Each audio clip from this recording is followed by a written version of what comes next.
گلستان میں حضرت شیخ سعدی رحمت اللہ تعالی علیہ نے لکھا ہے کہ ایک بادشاہ اپنے وزیر سے ناراض ہوا، اسے جیل میں ڈال دیا۔ دوسرے ملک کے بادشاہ نے اس وزیر کو خط لکھا، خفیہ طریقے سے اپنے کسی بندے کے ذریعے اس کے جیل میں خط بھیجا کہ تیرے بادشاہ نے ناراض ہو کے تجھے جیل میں ڈال دیا، تیرے جیسا لائق بندہ تو میرے دربار میں ہونا چاہیے، اگر تو کہے تو میں اپنا لشکر بھیج کے تجھے آزاد کروا کے اپنے ملک لے آتا ہوں، عہدہ بھی دوں گا، منصب بھی دوں گا۔ اسی خط کے دوسرے حصے پہ، اس کی پشت پہ وزیر نے لکھا، اس بادشاہ کے بڑے احسان ہیں میرے اوپر، میں بے وفا نہیں ہوں۔ آج وہ ناراض ہوا ہے، آج وہ مجھے تکلیف میں ڈالے ہوئے ہے، میں اس کی ناشکری نہیں کروں گا، آئندہ مجھے یہ خط نہ لکھنا۔ اس نے واپس بھیج دیا۔ اس وزیر کا ایک دشمن تھا، اس کو پتا چلا کہ دوسرے ملک کے بادشاہ کے ساتھ خط و خطابت ہو رہی ہے۔ اس نے اپنے بادشاہ کو مخبری کی کہ جس وزیر کو تم نے جیل میں ڈالا ہے وہ تمہارے خلاف چالیں چل رہا ہے، دوسرے ملک کے بادشاہ کو بلا رہا ہے، اس نے خط لکھ کے بھیجا ہے۔ اس بادشاہ نے اپنے سپاہی بھیجے، جاؤ اس قاصد کو گرفتار کر کے لاؤ۔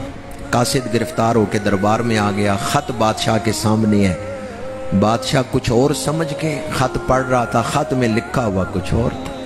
وہ یہ سمجھ رہا تھا کہ وزیر نے میرے ساتھ بے وفائی کی، پر جب اس نے پڑھا نا کہ وزیر نے لکھا ہے، اس بادشاہ کے میرے اوپر بڑے احسان ہیں، آج اگر اس نے مجھے سزا دی ہے میں بے وفائی نہیں کر سکتا۔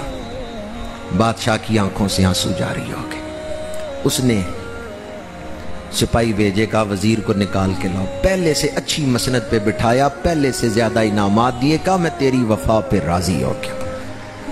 گلستان کا یہ واقعہ جب بیان کیا جا رہا تھا، شیخ سعدی نے لکھا ہے، جب یہ بیان کیا جا رہا تھا، شیخ سعدی کی محفل میں بیٹھے ہوئے ایک شخص نے، ایک اللہ والا تھا، اس کو حال پڑ گیا، وجہ طاری ہو گیا۔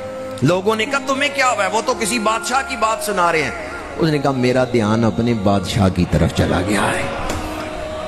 جو دنیا کے کسی بادشاہ کی سزا کے دوران بھی بادشاہ پہ راضی رہے، بادشاہ اسے معاف بھی کر دیتا ہے اور پہلے سے اچھا مرتبہ بھی دے دیتا ہے، اور اگر کوئی اس رحمان پر ہر حال میں راضی رہے۔